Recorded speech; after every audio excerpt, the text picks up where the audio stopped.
Hello, welcome to Cinema Savvy. Another Disney Plus Marvel show has finished. We're up to episode 6 on Loki. The finale is here, and oh boy, this is just like blown the door wide open for Phase 4. This is obviously our spoiler discussion. We're going to be talking everything about not just this final episode, but Loki as a whole, and kind of where I guess it's where we thought it was all going to head anyway, but we've got the official confirmation from this episode. As I mentioned, this is episode 6 for all time, always. I just think like Severus Snape always. I'm not going to do the whole thing in an Alan Rickman voice, but yeah, this is going to be really fun. And if you guys jump in, we want you to comment along as well. It was actually interesting watching this episode and seeing so many people's predictions from the previous comments we've had actually come true in this. So this is really great. But yeah, before we dive into it, over to George with the socials. Absolutely, guys. If you're new to this, if you've never seen videos before, obviously it's an awkward time to join because we're not going to have a Marvel show for another couple of months. Which is still ridiculous because they didn't have a show at all last year. But we want you to comment below your thoughts on Loki today, your thoughts on the ending, on any theories, on Phase 4, on the Season 2, which was also finally confirmed as well. So comment everything. No need to hide spoilers. The show is done. This is our spoiler discussion. We want to hear from you. Obviously, we've got Dave below bringing him back as well, so I'd like to get Dave on. But yeah, comment everything. And if you're new to the channel, if you think whatever Marvel things are there, well, obviously, Black Widow came out last week. There's 3 more films out this year, more TV shows this year, and the Infinity Saga retrospective, and already 2 other shows, WandaVision and Captain... Well, I keep saying Captain America and the Winter Soldier. It is. Right, okay, really, really off point, right? I'm more than happy just to rename that show as Captain America and the Winter Soldier. I don't care. They do rename it in, like, the final title screen of the show, don't they, I think? Yeah, it comes up in the last frame. And that's where I've come from now. It's like, I'm like, no, it's not Falcon. It's Captain America. But the show is called Falcon. It's annoying. The transition has happened, yeah. Yeah, I'm glad. We'll get a film eventually, and I don't think we'll get another series. But yes, talking all things Loki. Before we do, social medias as well, because we've put a lot of tweets on there. I've had a lot of communication recently. A lot of people talking about Ted Lasso, which is lovely. Great show. 20 Emmy nominations. Other thing, WandaVision. On topic of Marvel, 23 Emmy nominations last night, which is insane for a first series.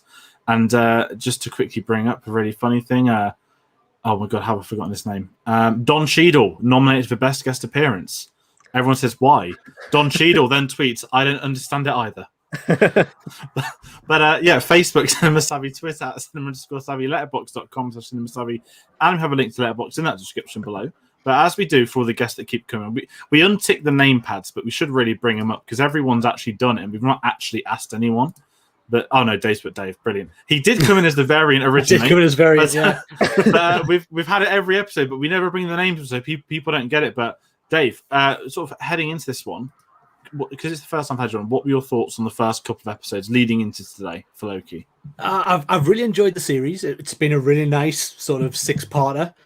It got a bit slow towards the middle where it felt more like we had this amazing Loki movie we could have put out and then had to pad for the series. So there's been a lot of moments where it's lulled for me, certainly in maybe sort of part of episode 2, part of episode 3, it's like in little bits and dribs and drabs here. Overall, I've actually really enjoyed being back with the character. I love the introduction of Owen Wilson's character. I thought he's been excellent. Some brilliant things. Richard E. Grant in the last episode was just Richard E. Grant levels of brilliance. And I really like Sylvie. I like the new Loki as well. So I think she's been really well. I can't remember her name. Sophia Martin. That's her, yes. So I overall really enjoyed the series. A few lulls, but today's episode I really loved. Yeah, no, I'm exactly the same with this one. I think, George, like you watched this one really early, and I like just dodged social media because knowing this was the finale, I've kind of done this other weeks as well if I was late to the episode, but especially with this one and not knowing exactly where it was going to head or what the reveals were going to be, I wanted to just stay well away from it. And this was like just all plot, wasn't it? And not just plot for Loki and finishing season 1 off. We know it's confirmed at the end that it's getting a season 2, which I think we knew weeks ago anyway. I think they already announced that. Leading into phase 4, this is like all plot set up for that. And, we've mentioned before that we didn't know if the TV shows were going to be required viewing for going into phase 4. And I mean, this is absolutely required viewing almost. They'll probably explain it when we get to the final films and they'll go over it again. But sort of my initial thoughts on this episode were that I think it was a really strong finale. When I saw the runtime, I was a little concerned because I think it was like 40 minutes, wasn't it? Just a little bit over 40 minutes. We were speculating last week because it was the finale and they still had so many loose ends in character journeys to tie up whether it will clock in over an hour. I honestly could have gone a little bit longer on this one. I think the strength of the episode was the whole 2 Lokis and oh god, what's his name? The one who remains, is it? He who remains. Whole interplay there was just you were like hanging on every single word because it was like new information we were getting. I think it was a strong ending. It wasn't as sort of like big and loud and bombastic as I initially expected it to be, and I'm okay with that because not everything, after seeing Black Widow, not everything needs to end with like a giant CGI spectacle. So it felt more self-contained to like a TV show thing. But even in that regard, WandaVision did end on like a very big, loud fight. And in some ways, Falcon kind of did as well. It was kind of refreshing that this stayed tonally consistent with what had come before. And I think the intrigue of the episode was like the driving force of this. I don't think I've ever been... I mean, I was in it when those double doors opened and they were like going through. The build-up was so great, and it had me, and I wanted to know the answers. And I guess we'll get into it later, but they answered them in many ways, and also didn't in some other ways. So it's kept it open a little bit, I think. There's some really good meme potential here because the shot of the door opening, like I could just imagine like prime John Williams and Darth Maul just standing there. So I guarantee you someone will make that a meme for like door opening things, or it'll be like which one is it? The Departed, spoiler alert, when right out of nowhere. But no, it's one of them where I think sort of heading into this, because I'm in a really weird tangent with the show because I've really, really enjoyed it, but there's been a couple of things I haven't liked, but I've really enjoyed it, and I got to stay and I was a bit nervous only because the biggest issue out of WandaVision was the ending. We must have 2 witches fight. Now I understand why they want to do that. Black Widow was probably a better comparison. You mentioned that could have just been in a bunker. I'm not going to spoil it in case people haven't seen it, but we got a satellite, and it was unnecessary. So I was a bit worried, like, are they going to try and do some humongous big action set piece or threat? But this episode sort of overall, obviously we'll get into it properly, but essentially it was just 3 people talking. And I was so fixed upon it. I was like, this is so good. And this isn't typical Marvel. Like, obviously there was an action scene in there, which we'll get to. And to me, that was the least interesting part of the actual episode. But I was like, we're just getting actual like character writing. And it's like, they're not, because Marvel's big criticisms that so often they do in the films, not just show, but in the films, it's like, here's a big CGI ending. Here's this, most of them have had it and you get it as a trope. But today, for them to actually, talk story, and I know it's obviously going to impact the future of it, but even within itself in this series, it has a definitive ending that, obviously, he who must not be named or whatever they're gonna try and spawn him up as. Obviously, it's Kang, and they're not going to say the name, which is very smart because obviously we know he's going to be an Ant-Man.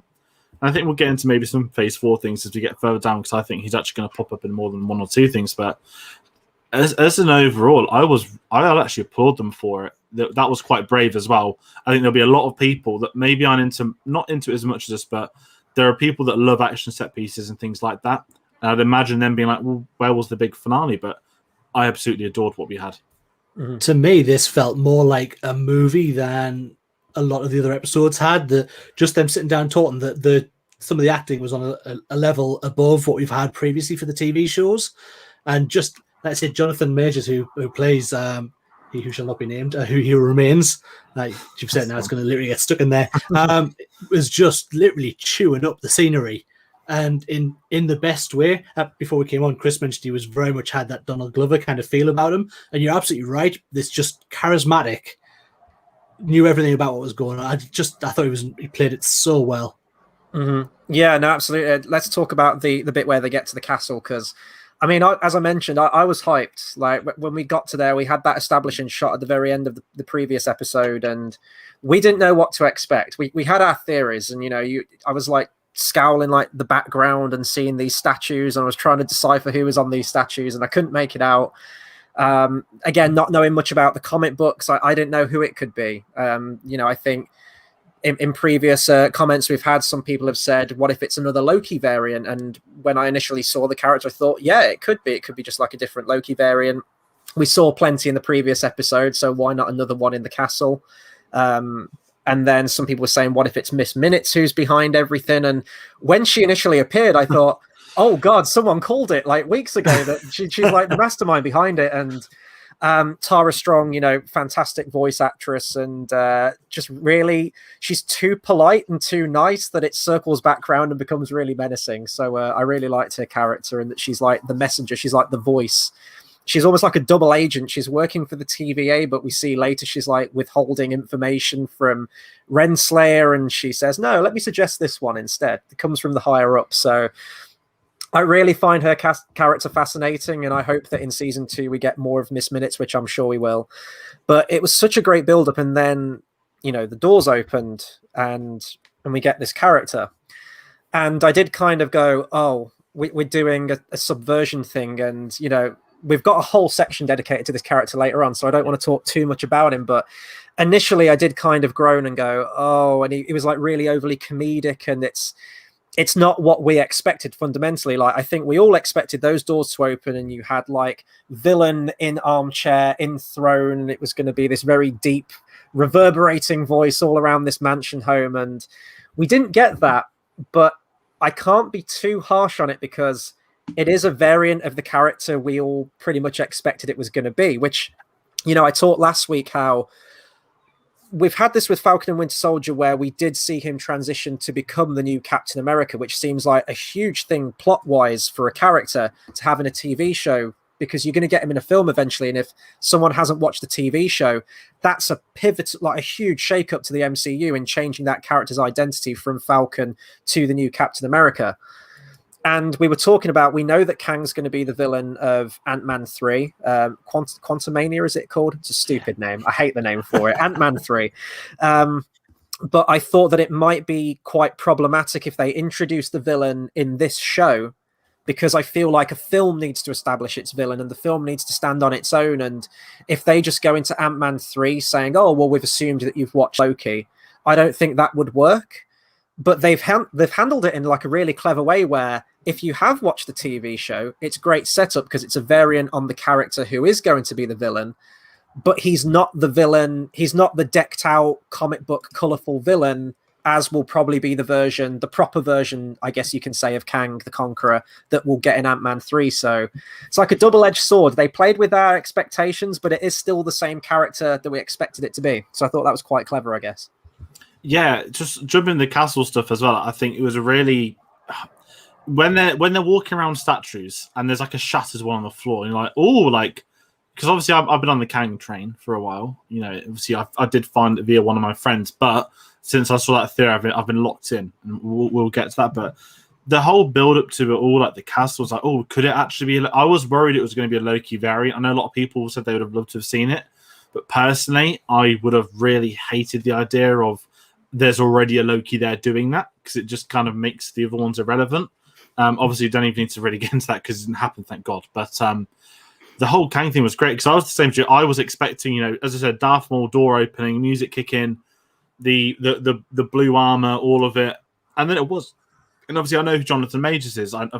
He's been on the news recently. He went to a comic book shop about 2 weeks ago and was signing comics for the store. I know a lot of actors do that; they pop up.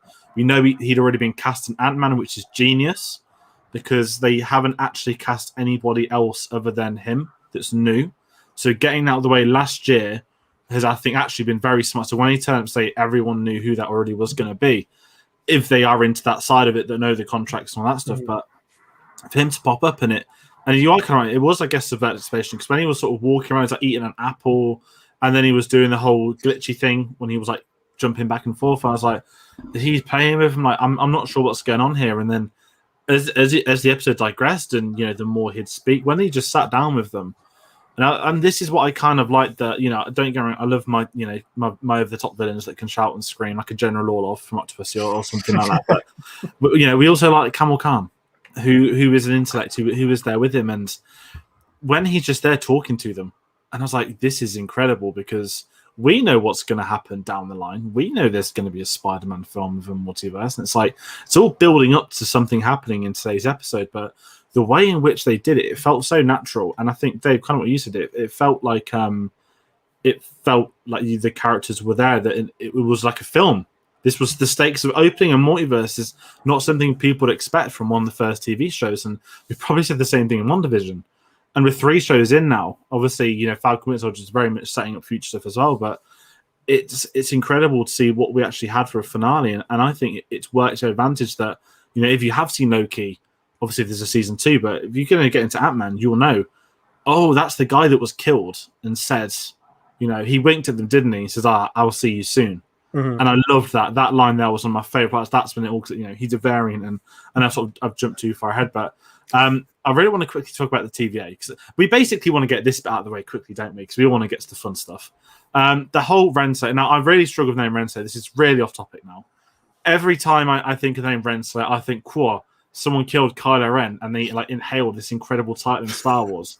Obviously, it never did, and this is a comic book thing written way before Kylo Ren was everything, but I don't mind the character, but having this is really petty, isn't it? I don't mean to sound petty, but it's like Renslayer, and it's like, oh no, you're just like a casual office person. It sounds like like a mercenary or something. And I didn't really care about any of that stuff with Owen Wilson. I love Owen Wilson. I'm glad he's still here, and they've set him up beautifully for season 2. But I was kind of there, let's get back to the castle. I know you need to sort some stuff out, but we want to go back. But the TVA stuff, I'm glad it was kind of one or 2 scenes and done, if that. They didn't linger there too long, and I think that worked to the advantage of the other stuff happening.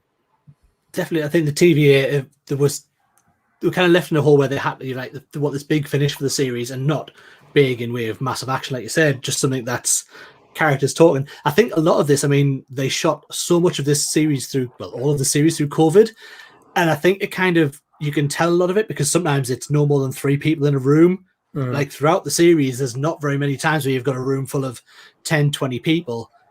Even when you're in the shopping mall, those scenes are very quiet for people. And I think that's actually really helped in the way they've built their episodes, because they haven't had all these options. They've gone, right, we can have 3 people in this room now, so we're going to have this. We're going to have maybe a maximum of 4 here.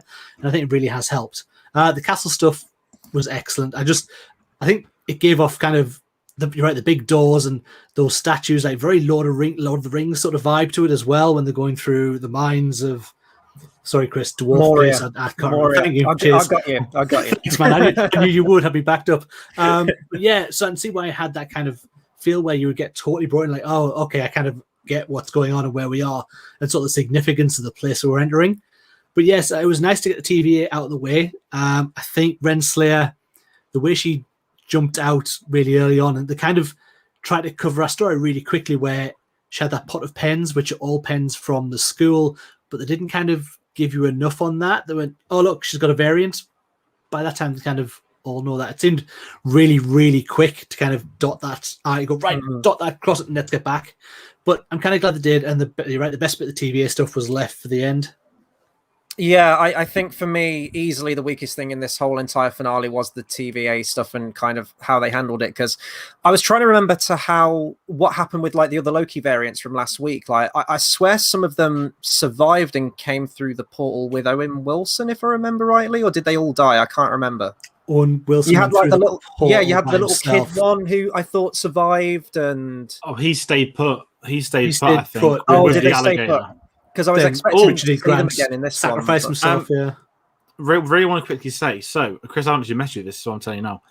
The Thor in a jar is called Throg, and it is a frog Thor. And Chris Hemsworth did a voice for it. Apparently, there was actually going to be a bigger scene, but they said it didn't work, so they cut it out.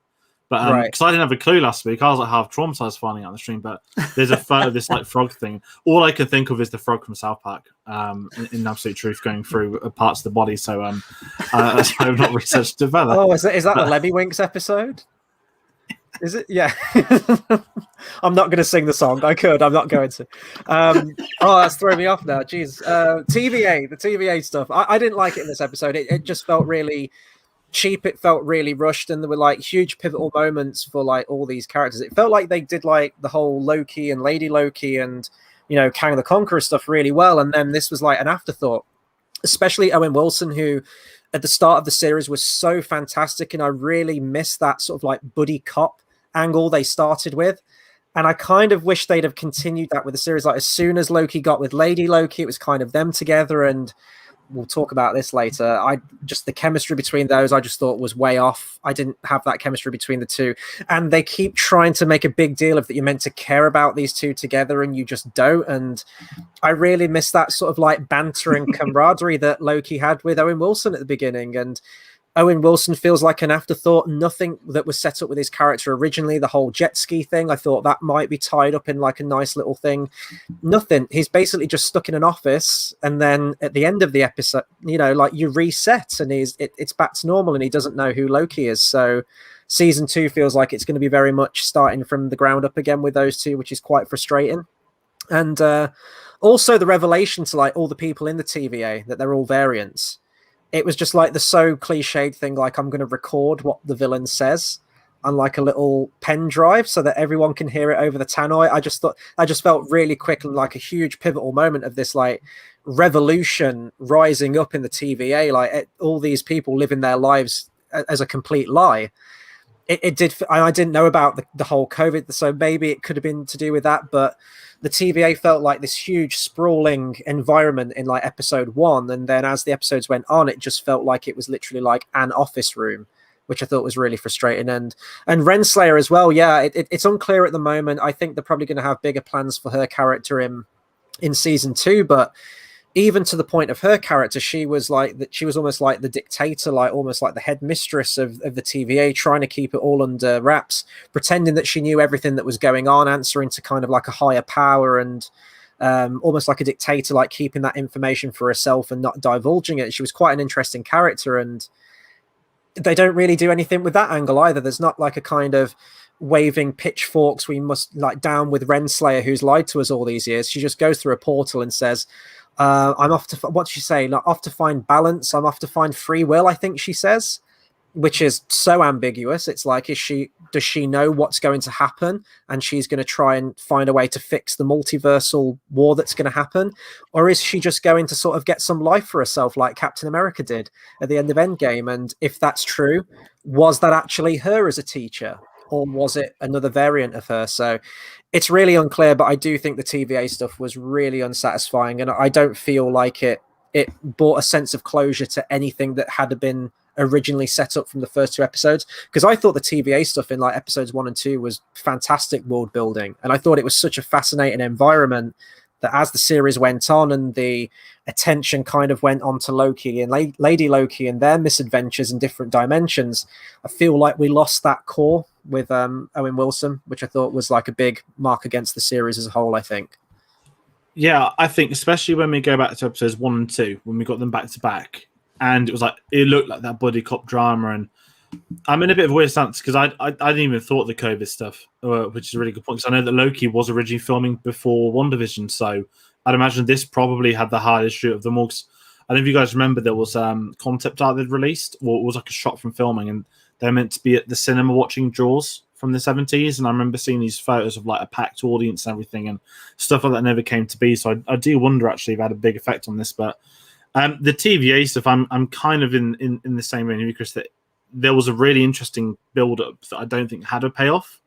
Now, I think the moment we got to the timekeepers and, you know, that they were androids and it wasn't them, I think, I'm not saying the show dropped off, but I think the TVA part dropped off. Like, okay, the TVA is not the threat. It's whoever is in control of them. So I'm in a bit of a weird stance with it because it feels as if they are going to... I know it's really weird to look ahead to season 2. It's so early still, but judging off that ending, and it's jumping ahead, I'd imagine it felt like Back to the Future. Like, you know when he, like, is it the second one? When he changes the past and goes back and it's really gloomy and shit. Yeah. I think I was thinking for hours, like, why does it remind me of something so familiar? And I realized it's that, isn't it? It's that, like, he changed something and, oh no, like, this isn't what we needed to be changed. So it's the butterfly effect, yeah.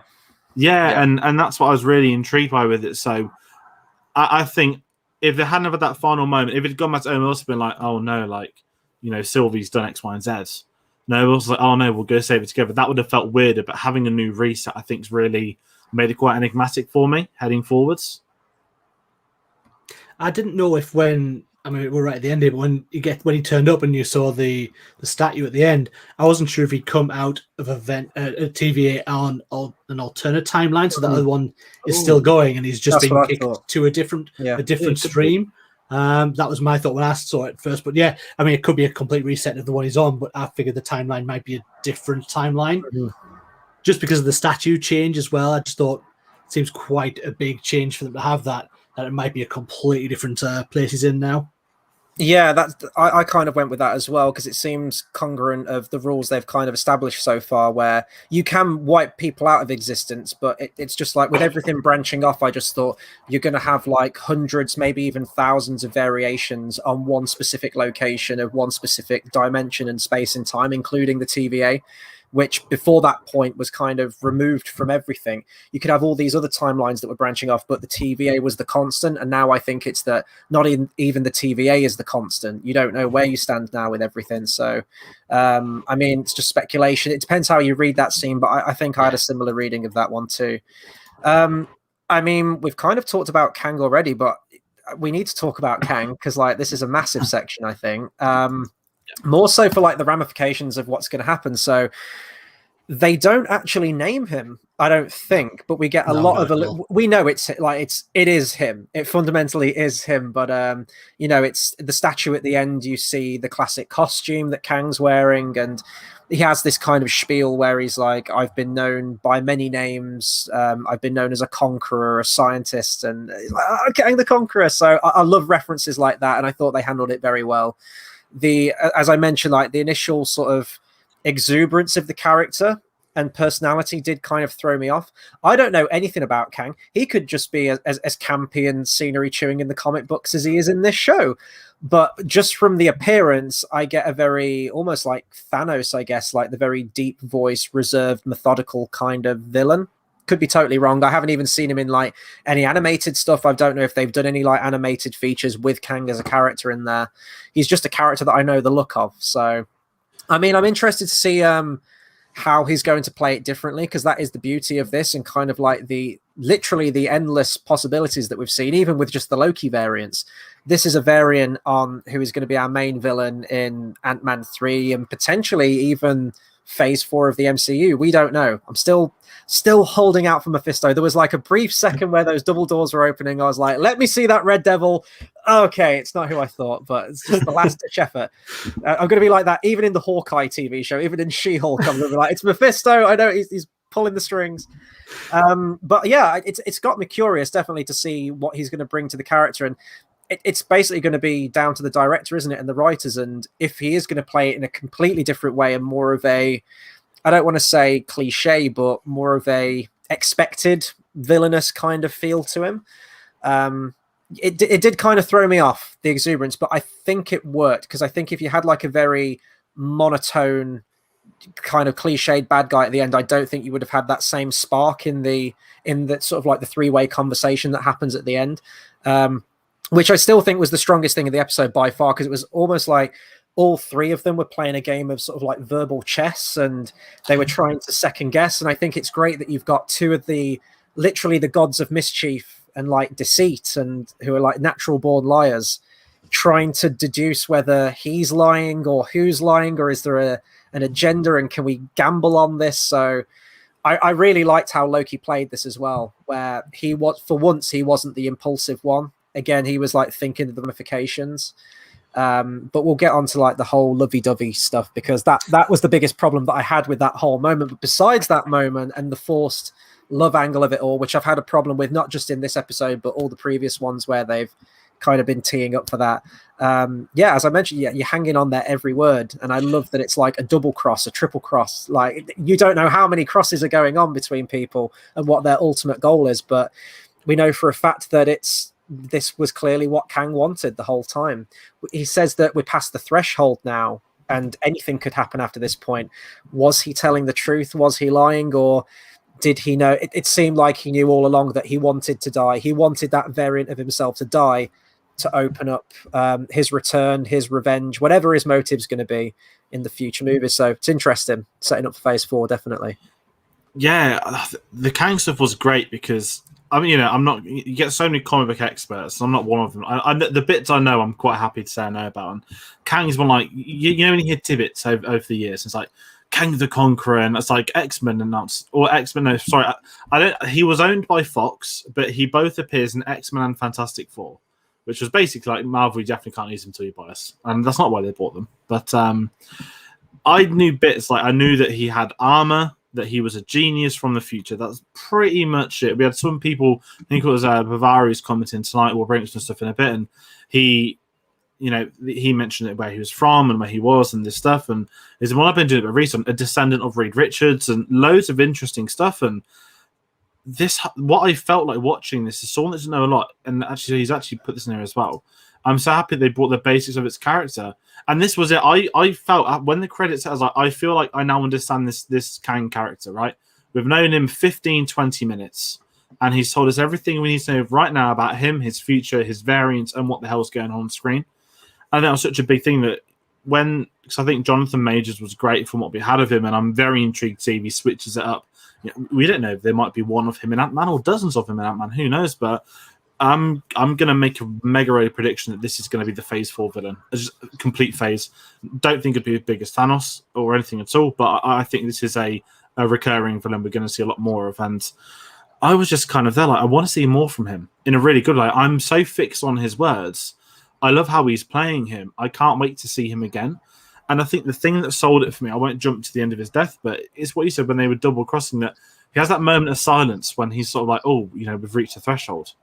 And it is mind games. Who's lying? Who's playing who? And I think that sort of decision was so much safer than having a fight. Yes, we did get a fight from it, which I think was one of the weaker points. But I know you kind of need it in there because you can't really talk that kind of thing out. But I think he knew. I think he said, "Oh, I've never got this far." I think he always knew that was going to happen.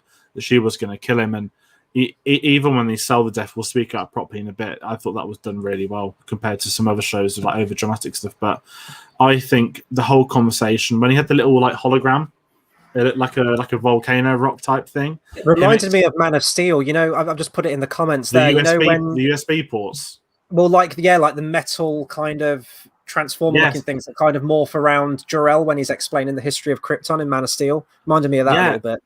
And that's the thing, and it looked really cool. And I love the explanation that he said, there were so many versions of me that were so bad. I basically needed to lock them all away. And thus I needed to create the TVA in this timeline and to bring people in. And what I loved about his explanation is that Loki's dive into he's actually right all along was genuine. I mean, I watched that and I was kind of on Loki's side. He morally it's wrong. But as you said, they've all done morally wrong things in the past. But if he himself is such a villainous individual that he needs to lock away every other version of himself, or is it him making himself out to be the best of them for outsmarting them? I don't know. But either way, leading up to the death, because we'll get into the Loki Sylvie kiss shortly, but everything with Kang I thought was just absolutely superb and such a strong debut as well. It's not like we've not had a build up to him, we've not seen his arms, we've not had teams of him talking off camera. This was just him today by himself, and I thought it was wonderful. You've got to kind of, when he's brought this character in, especially I think the best thing about it is they've had this character, and you're right, as Chris said earlier, we've had this character and we build and we know, and if you've watched the series, you get a bit extra when you get into the Phase 4 movies that he's going to appear, and you're like, oh, we've got this kind of side story, but you in absolutely no way really need to know about it, which was wonderful to have that. I was kind of with Loki and kind of believing what he was saying. The fact that he felt a little bit like, in a much more jovial way, the old knight from Last Crusade who's been stuck in that cave forever watching over grails. Like, he's locked away all these other Kangs, and it's just him trying to protect and make sure none of these Kangs come through. And whether that's about power or whether it is about him being maybe the better of the Kangs, we will find out. I've got no doubt about it. But yeah, that's kind of the impression I got from this. He's had this crazy sort of alone time where all he's been doing is, you need to shut that, we can't have other Kangs coming through. I thought it was an exceptional appearance. I love that we got Kang, and I love for us fans who really want to be in there and know everything that's coming on, it's just gives this extra bit of knowledge to what's coming in Phase 4.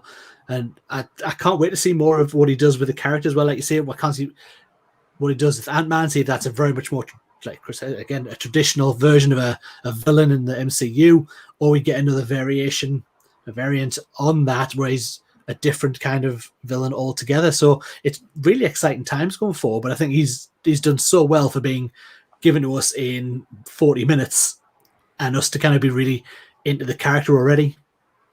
Yeah, absolutely. And we've got a comment here from Bayavari who says, I remember 6 different versions of him from the comics, so he can play characters with different personalities. That's the side I'm most looking forward to. And, as an actor, that must be tremendous. I'm just remembering, oh, God, what's his name? Xavier in the new X-Men films. McAvoy in Split, where he has to play like 26 different characters, and I'm just expecting Kang to show up like, hello, my name is Patricia, just like all these different versions of the character. So yeah, I checked Wikipedia. Apparently he's gone under loads of aliases. There's Immortus, Iron Lad, Rama Tut, Victor Timely. Now I'm not expecting the films to showcase all of these, but because they've spent so much time with like the whole times and dimensions and multiverses and everything, I'd be surprised if they didn't go into that area, because that seems like it's a big thing with a character, that he's just all these different personalities. So I think that could be really interesting moving forward with the character. Let's talk the Loki and Sylvie twist, I guess, or the kiss. Let's talk about the kiss first. I think another problem that I've had with the series as a whole really has been not necessarily Tom Hiddleston's performance, because I think, especially in this episode as well, like the range of emotions that he was able to bring to the character were great. It's the writing of the character. It doesn't feel like in continuity with that earlier version of Loki, which we've talked about earlier, the kind of post-Avengers 1 Loki. It doesn't feel like that. It feels very much like an actor who's playing the character, who's played it past Infinity War and everything that happened with his character there. And he doesn't seem to have the same magic that the character had, or like the wisecracking. You get a little bit of in episode 1. And this is where I'm torn on it, because I get that when a character's got his own TV show, there has to be a sense of character development and character growth. And where that character ends in that finale has to be a completely different place from where they started in episode 1. So I get that. And I think I'd be frustrated if he constantly was the Loki that we always know. But it's mostly just down to like his powers and the action scenes. It always seems like he's getting his ass kicked, like he's not proficient in fighting. He doesn't use his magical powers all that much in the entire series. Like there's a couple of moments where he's like force pulling Sylvie in like the final fight here, but beyond that, we really don't get much. You get Richard E. Grant, who does like the giant enchantment thing. You get Sylvie, who ends up doing like the big final enchantment thing as well. And it just feels like they've kind of hamstrung Loki a bit in his own TV show. He doesn't feel like the most compelling thing in his own TV show to me.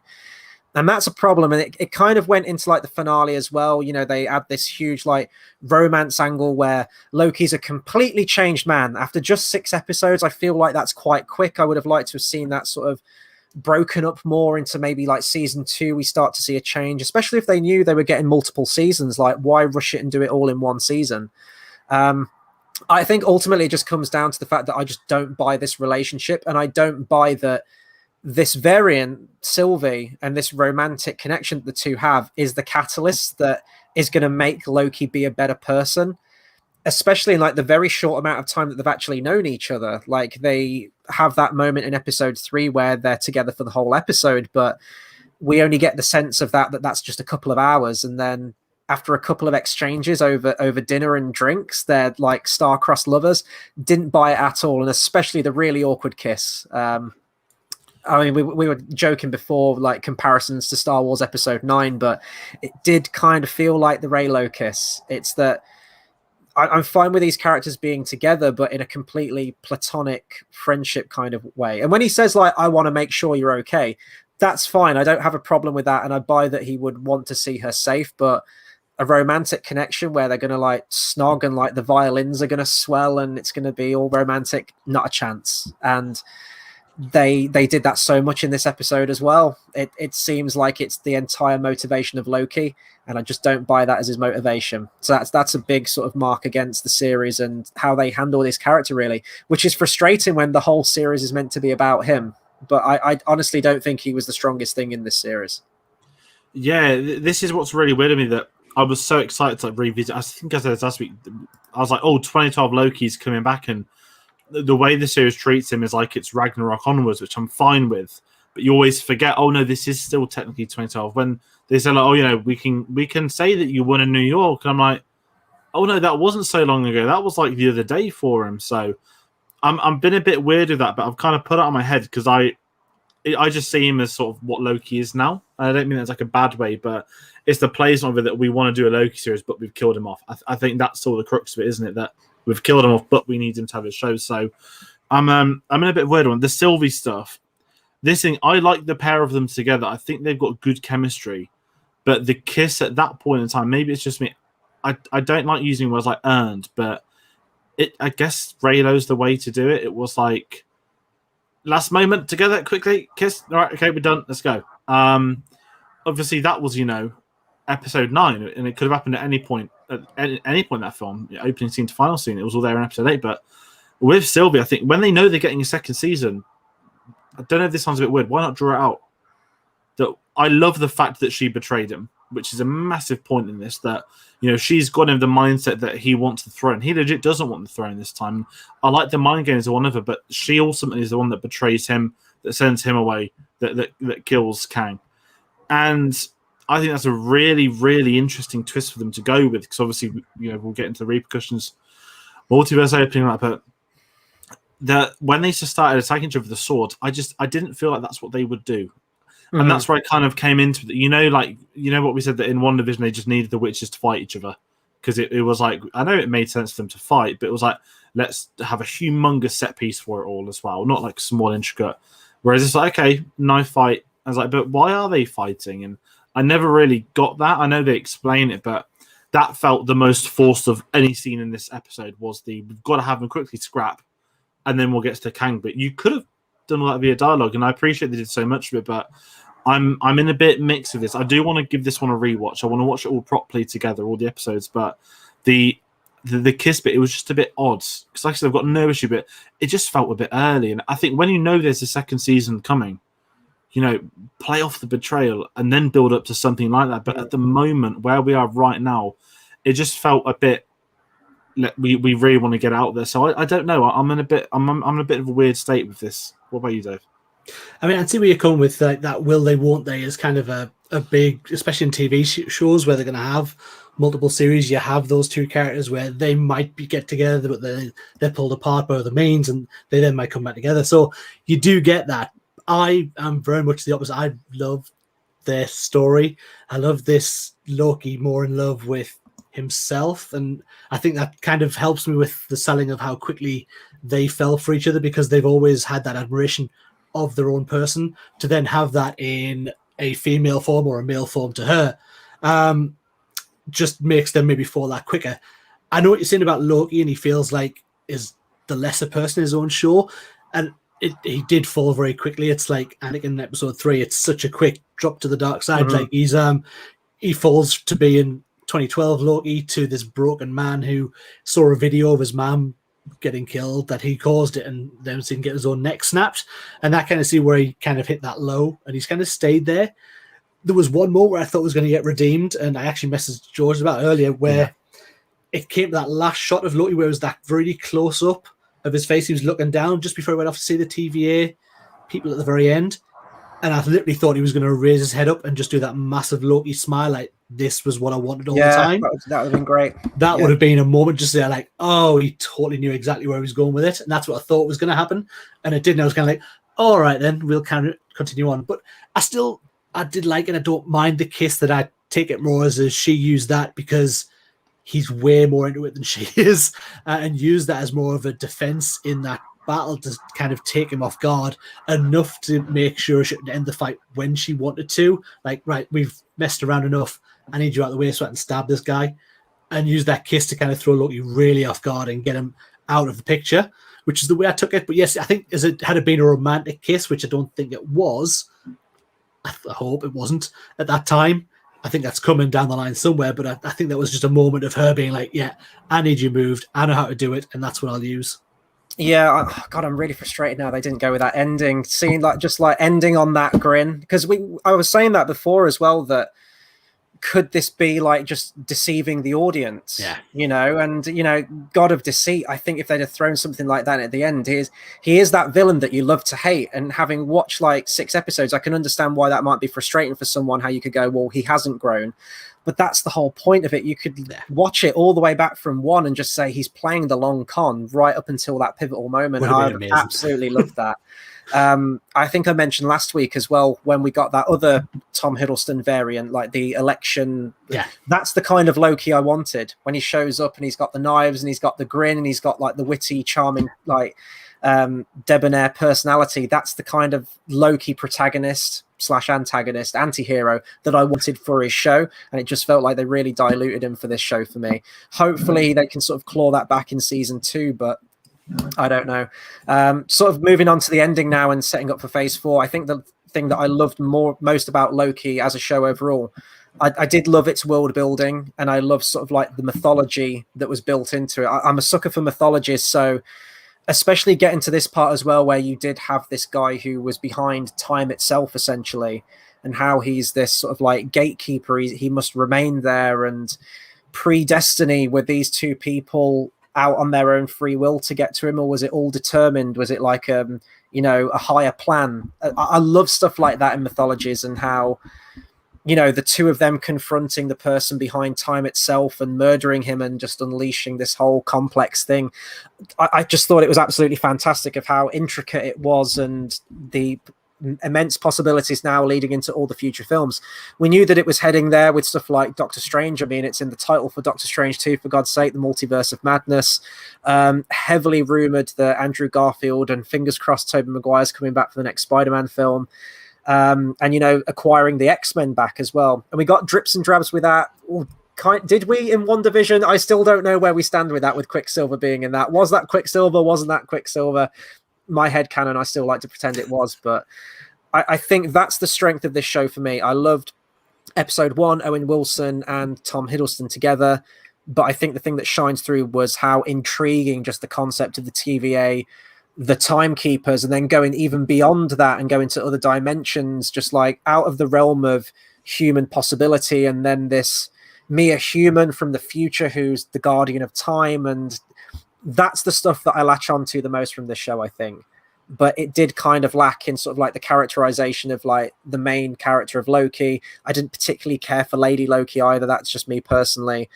So I like the concept of the show, and I think it nailed that sort of immense cosmic realm of possibility within the MCU. But it's kind of like the more intimate character moments I didn't have much of an emotional connection to.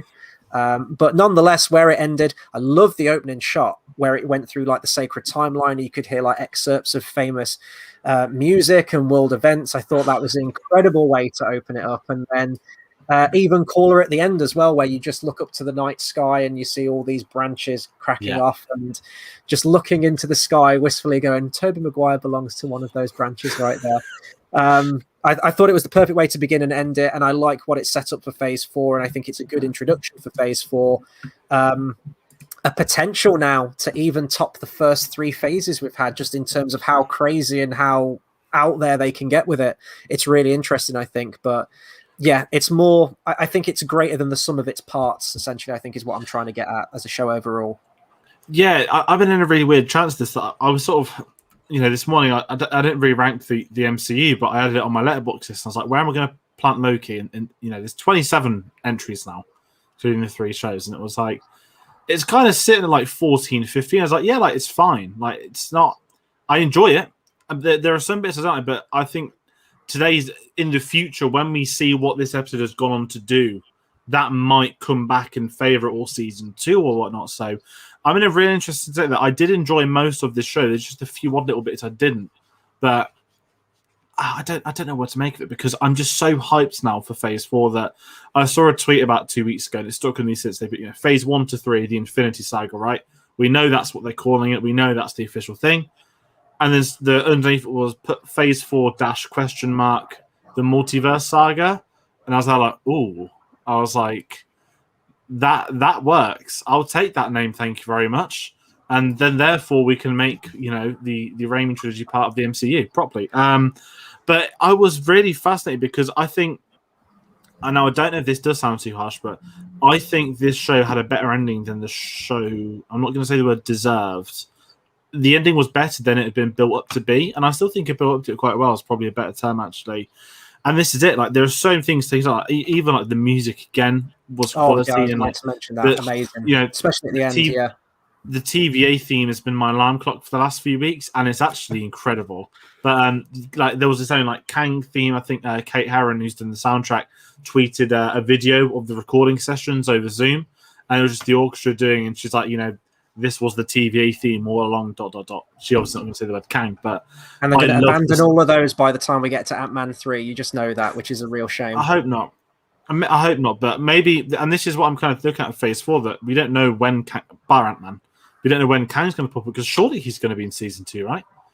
Surely he'd be in season 2 of Loki because there's a new timeline and something. And going off what Bavari said, maybe there's loads of possibilities. But just looking at the whole, and actually, I'm very glad brought this up now. What if? If anyone's seen the new trailer, obviously there's nothing really to spoil the concept of What If, right? I don't think a What If is a What If. I think this is going to all be different multiverses and what happened. And I know you're not going to rename the show, and don't rename the show, please. I love the name What If, but the timing of it coming out in summer now for us guys, the new trailer, it'd been in my head for us like, what if that's actually not like wrong? What if it's just other branches that happened? And it's made me a lot more curious to watch the show because there's going to be 10 episodes and stuff, but I'm so excited for Phase 4. And, rewind the clock to 2 years ago, I'm like, Infinity Saga's done. They should end this franchise with the Infinity Saga. Now I'm kind of here, like, what the hell's going to happen now? Like, I'm in. I'm sold. Even a year ago, I was saying, are there going to be too many shows? Are the films going to come into it? We're still very early days because, we've had 3 shows, but only 1 film. At the end of this year, when I think we've probably got, I think Hawkeye is going to be the first one to air from the next set. And then we're going to have Eternals, Shang-Chi, Spider-Man. I think things will be more clear from that point, but just ahead to the next set, I'm just going to say that Kevin Feige, the man has done it again. He is yet to be defeated, and what's going to be even more incredible is the films he's going to start tying into them from the past. They're going to be probably the earliest films he ever worked on, pre-MCU, which is going to be incredible. But I was going to bring up a really good tweet I saw as well, which said that it was a beautiful shot of the timeline opening. The visuals are incredible, but someone just put, so what timeline is Ben Affleck's Daredevil? And do you know what I mean? I'm the only person who likes that film, I swear. I've never seen it. The director's cut version of that film is fantastic. Yes. I'll let you speak in a second though, I feel bad, but that's right. It's my dream for Doctor Strange. Way too far ahead though, but I would just love some mad cameos, right? There was always rumors that Tom Cruise could have been Iron Man. Give us a 10-second Tom Cruise as Iron Man cameo in the multiverse. That's a very expensive cameo, right? Let the end of Gold member. That's true. Yeah, it's true. Well, if you see what he did on Sunday, he went from Festival of Speed to Wimbledon to the football final. And like he just chilled out all of that. He's just been on helicopters all day, parachuting in stadiums. But I reckon he'd do it. He seems like the kind of guy that would do it. So, the possibilities are. I know it sounds really cheesy. At some point, I would imagine the timeline will get repaired in Loki season 2, right at the end. But I don't know when that season's going to be. But I'm going to enjoy the multiverse for how long we've got it for what they want to introduce. But right now, for the first ever time, you can say the possibilities are endless. They own all of their characters. And Spider-Man being in What If shows that the deal they've got with Sony is clearly a lot better than everyone thought 2 years ago to let him be in an animated series. We're in this brand new world and nothing's off limits. We've come so far when you think of Iron Man to where we are now. You had this grounded, really in the moment film, and now we're branching up. Guardians kind of opened it a bit with space and had Thanos. This is going in a completely different place, and I could not be more excited for what's coming. I love that we're going to get this. I'm really looking forward to the new Spider-Man film. I've been a massive Tom Holland fan since the Spider-Man film started. Leave us alone, he's brilliant. Not saying anything. And I can't wait to see what that brings. Multiverse of Madness. I mean, it's just, you can't even now think, oh, well, this is definitely the route they're going to go down, because they could throw a coin in there and say, wherever it lands, that's the story we'll follow, because there's so many possibilities opening. And I'm really excited. Like George, I was kind of done with them. Like, yeah, all right, we've had the Infinity Saga now. do we need to continue these on, or are there new characters who we're going to have to learn again? I couldn't be more excited for what's coming than I have been for a long time. I'd be interested to hear what I mean, everyone probably watching this, watching the series are the hardcore Marvel fans that are like, yeah, just give us more Marvel. But with Disney Plus being a thing now, and with the TV shows being a thing, and with the option of, seeing Black Widow in the cinema, or you can probably watch it on Disney Plus, all these different sort of things that are branching off. Literally, the MCU feels like it's branching off into all these different avenues where you can watch it. It felt like everyone was Endgame was literally like the end goal, right? And everyone was watching the films knowing that it was going to lead to that, and it felt like everyone was all in it together. And that does feel like a finale when you watch it. That is kind of like, it does feel like the end of the MCU in many ways, even down to the fact that you have the actors signing off.